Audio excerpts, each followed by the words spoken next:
can't drink champagne, Portia. One glass won't kill it, Portia. Are you okay? Yeah, I just feel... What?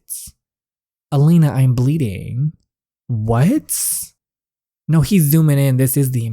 What's that? What is this? Let me show you. Show us what? The strength to let you in to tell you about my scars. About what happened that night. What really happened. Oh, yes, today we are back with the next part of Play with Fire on the episode Choose Your Story app. If you have not seen the last one, there'll be a playlist for you to catch up on. But we had a scare. We thought we almost lost our baby, but luckily everything is okay. That was a crazy moment, but it kind of brought us back together with Mateo, our on and off man, the baby daddy. I'm very torn on if I think they should be together or if I think they need to just kind of go their separate ways, but they're both going to be for their kids, so it's all good in that regard. But he's finally starting to open up and is about to tell us what happened on that fateful day, which he considers like his like deep dark secret. So we're going to delve deep into that. But please go follow the amazing author E.R. Gurney. Her Instagram handle is in my description box down below. If you enjoyed this video, please consider giving it a like. It helps the channel out a lot. Subscribe if you haven't already. And let's start the drama. I'll tell you what happens. What really happens. We wrap our arms around him. That might be extra. Let's just listen. He's gonna tell the story. Just listen. I want to let you in, Iris. I want to tell you everything if you'll let me. Okay, listen to his story. Down near the motel, there was a bunch of awful housing. It had been falling down for years. They should have condemned it. Never did. They made them into apartments. No proper fire escapes. We got a call. It was cold, the ground was frosty, and I remember the way the grass crunched beneath my boots. When we got there, the whole place was burning. 3 floors, we got to the 2nd floor fast, got the family out. But the top floor, when a building is on fire like that, there's no air. The air is burning up. You can't breathe. The atmosphere is thick, it's hot, dense, black. Everything rises, the heat, the smoke, that's why they say crawl on the floor. This family were at the top, everything had risen up to them. There were kids up there and nobody said it, but we all knew. You don't have time in situations like that, there is no time. Hesitating for a second, it's a second too long. My father looked at me. He knew the look on my face. He deemed it too dangerous, the building could collapse at any moment. Fires like that, they're loud. Deafening. You don't hear the people if they're even still alive. But I heard them. I heard one of them scream, and I thought, screw it. I ran in. Petey followed me. The crew was out, the radios were glitching. I went in and ran up the stairs. I had a mask on, oxygen. I have no idea how I found them, I just seemed to know where they were. I didn't even know Petey was with me until I started picking them up. He helped me carry them out. Outside, I didn't want to put them on the ground. They had no shoes and the grass was frozen. One of the kids asked where the dog was. I didn't see him go in, Petey. He went to look for the dog. The dog was already outside. Oh no. When I realized he was in there, my stomach dropped. My dad was up in my face. I thought he was going to clock me, but they wouldn't need to sedate me to stop me going back in. I couldn't leave him. I ran back in as the building started falling. The floor was coming away beneath me. I found him under a crossbeam that had fallen. I knew he was gone. Oh, but I couldn't just leave him. I carried him out. I could feel the burning as it happened slowly. When I got outside with him, we barely made it 10 feet. I fell to the ground. I felt the cold grass, the frozen blades touch my cheek, and I tore off my mask. I ripped off Petey's, blowing into him, pounding on his chest. There was nothing. He cries, the tears flowing down his face, his whole body shaking. You pull him closer as he wipes away the wetness with the back of his hand. Even if I could have got him going again, the burns were too severe. But I couldn't stop. I couldn't give up on him. It was my fault. He followed my lead, my judgment. He died because of me. He didn't, though. I don't think he did, personally. We can discuss this. I I don't think he did though, because yes, he went in to rescue the family.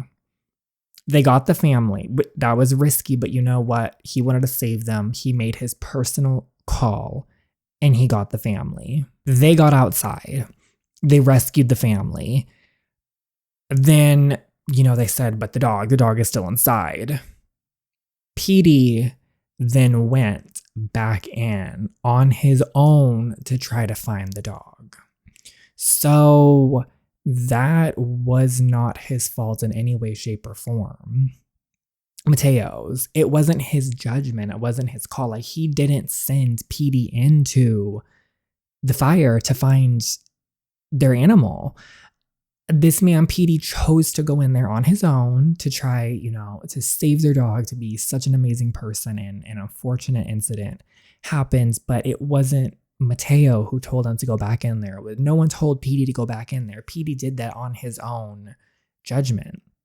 Now, had Petey passed away when we went in there the first time to rescue the family, and he had passed away during that incident, it's still not Mateo's fault. Mateo didn't force Petey to go in there. He didn't say, come on, man, let's go in there. Petey followed. Petey just decided to follow his friend. He wanted to help. That's not Mateo's fault.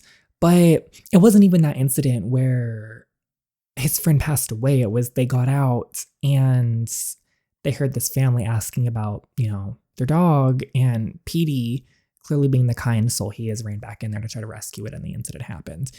However, has nothing to do with Mateo, in my opinion. Unless I misread something and he was already in there the first time and passed away, but I don't think it was like that. Now, I'm pretty sure they both got the family out, and then they heard the family asking about their dog, and Petey decided to run back in. So I just don't think that's Mateo's fault. I understand why he feels like it's his fault, but in no way, shape, or form was it his fault. It was not his judgment that caused this. It was not anything that caused it. It was a very unfortunate incident that happened, but Petey decided to go back in there on his own. That wasn't Mateo's judgment, but you guys let me know. What are your thoughts and feelings on it? Do you think that was, Petey who, that happened to? Do you think Mateo was the cause of that? It was an indirect cause of that? What do you guys think? I love hearing your thoughts and opinions, but we can give them tough love, gentle love, and practical love. It's like I want to tough love, no. It's just not the time for that. It's between gentle and practical. My thing with the practical is I don't want to be like mean about it. By practical, I want to be like, it's not your fault, Mateo. It was an unfortunate incident, and I understand you feel that way, but it was not your fault. Petey chose to do that, but I don't know if they're going to do that if I do practical. I'm scared. I feel like I'm scared it's going to be like a mean. Okay, good. He made his own choice. It isn't your fault. Yes, it is. No, it's not. He never would have disobeyed my father. Never. I did it first and he followed. It was his decision. Mateo, you can't carry this with you. You are not responsible for his death. I know my brain knows you're right, but I can't make my heart understand that. I don't want to call him out on a pity party, but I'm not trying to spin that right now. I feel really bad about this. Enough of this pity party. What would Petey say? What? Well, if Petey were here now, what would he say if he saw you like this? Blaming yourself, unable to move on. He would, okay, maybe he actually did need this option. Maybe we don't need to cuddle him. Maybe he needs someone to tell it like it is. He would kick my ass, and with good reason. He want you haunted by his ghost when you got an amazing new girlfriend? Okay, sis, I don't know if that was the right. I see where she was trying to go with that, but okay. Would he want you blaming yourself when you're about to become a father? No, he wouldn't. You're right. I never thought of it that way before. I can't imagine what you've been through or how any of this feels, but I think just talking about it is a step in the right direction. Perhaps a step towards accepting, grieving, healing. You felt so responsible and blamed yourself for so long. We're starting a new chapter of our lives. Maybe it's time to start working towards a new future. Emma and I were together at the time. We weren't anything serious, but she thought we were moving that way. I ended things with her because I couldn't take how dismissive she was. She thought the reason I wasn't proposing was because I was hung up on Petey. She thought she could fix me and that would heal whatever rift she saw between us. She sounds messy and crazy. Well, we know she's messy. She sounds crazy. I think that just made things even worse.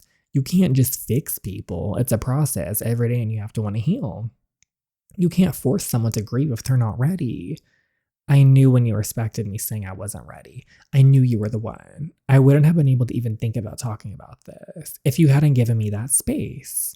You know, I will always give you space when you need it every time. And whatever you need, whenever. And just tell me. We'll say I love you. I just don't know if I want them together at this point. I know we just went through that, but if you've been following the story, you know they go through too many ups and downs. We'll say we do love him. No, I love you. I adore you. Oh. Okay. Maybe I should have stuck with adore you. Okay. Oh, okay. I love every inch of you. Perfect, beautiful woman. Okay, you complete me. For a second, I thought we had been denied right then and there. I was like, oh, you spend the next 4 days in bliss. You feel like you're newlyweds spending all your time together, cooking, showering, and making love. Oh my goodness. Mateo calls and makes an appointment with a therapist he had been forced to see back when the accident happened. Good for him. Except now he isn't being forced, but seeking help and actively working on building a solid foundation for your family. You feel confident that you've turned a page. What do you want for breakfast? Okay, waffles, pancakes, bacon and eggs, toast. I don't know why a waffle sounds really good right now. Waffles, please. Coming right up. I still don't get how you're so good at cooking. We all take turns when we're working shifts. There's only so much mac and cheese a man can eat. Trust me. Here are your waffles. Today is Matt's first day back at work and he's making sure you're taken care of. That's so sweet. You sure you're going to be okay today? He's being so overprotective. I'll be fine. I'm just going out for brunch with the girls. If you need anything, call me. I've got my cell on. If you can't get through to me, call my mom. If you can't get through to her, call your sister. No, I was going to say call the cops because that woman has her phone surgically attached to her head. If she's not answering, it's because she daughter is being held hostage. He laughs and kisses you affectionately as he takes a bite of food from your plate. I'll call you later. Let's be like, see you later, sexy. You can count on it. Okay, so let's get dressed for brunch today. Let's just go dress down. It's brunch. Perfect. Come in.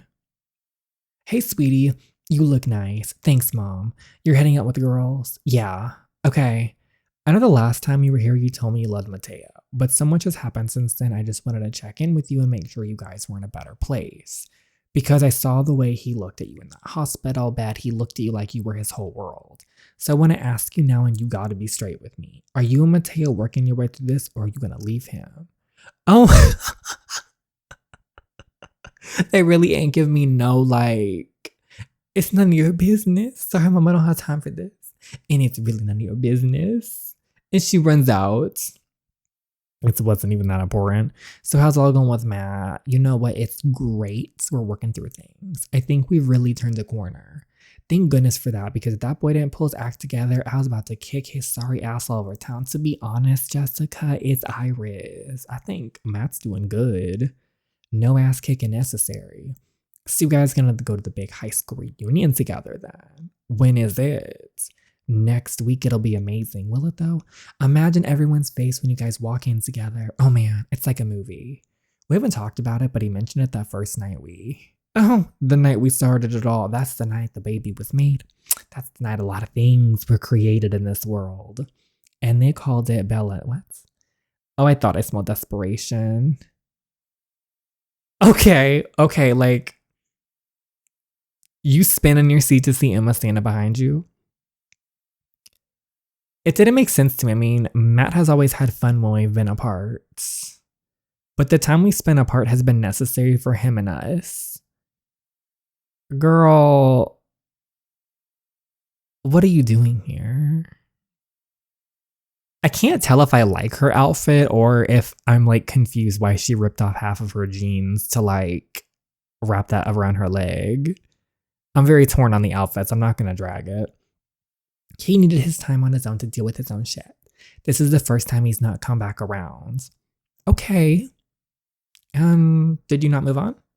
And then I find out, baby trapping. How pathetic. Look, I get that you two are playing house, but he's not that guy. He's never gonna be that guy. You don't know the darkness inside of him. I've had enough of her stuff, but do I care? Just, do I care? Not really, girl. You're right. I won't ever know him like you do. Please excuse me. Just get out of here. You're not going to end up with him, Miss Thing. I get you think you're all that in a bag of chips, Miss Thing. No, Emma. See, here's the funny part. It's you who's thinking that. It's you. But you may never see him again. Think you can handle that darkness? What is her obsession with, like, you can't handle the darkness? Girl, what? Like, what?